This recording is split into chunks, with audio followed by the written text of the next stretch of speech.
Après avoir parlé ainsi, Jésus s'en alla et se cacha loin d'eux.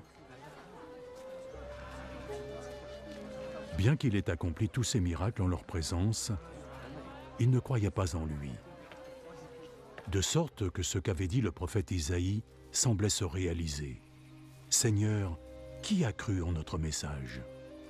À qui le Seigneur a-t-il révélé son pouvoir ?» Ils n'étaient donc pas capables de croire parce qu'Ésaïe l'a dit aussi, « Dieu les a rendus aveugles et il a fermé leur esprit, afin que leurs yeux ne voient pas et que leur esprit ne comprenne pas. Voilà pourquoi ils se tournent vers moi, dit Dieu, pour que je les guérisse. »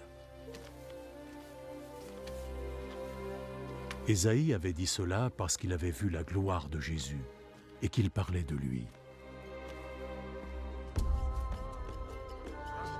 Malgré tout, parmi les autorités juives, il y en avait beaucoup qui croyaient en lui, mais à cause des pharisiens, ils n'en parlaient pas ouvertement, de peur d'être exclus de la synagogue. Ils préféraient encore l'approbation des hommes à celle de Dieu.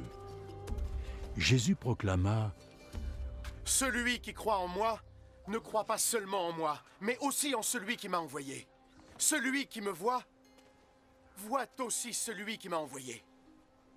Je suis venu dans le monde comme une lumière, afin que quiconque qui croit en moi ne reste pas dans l'obscurité.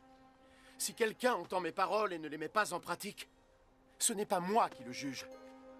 Je suis venu pour sauver le monde, pas pour le condamner. Ceux qui me rejettent et qui n'entendent pas mes paroles trouvent là ce qui les jugera.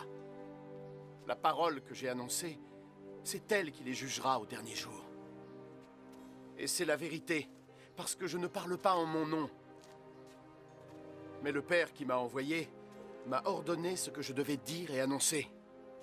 Et l'enseignement que m'a confié le Père, c'est la vie éternelle. Donc ce que je dis est ce que le Père m'a dit de dire.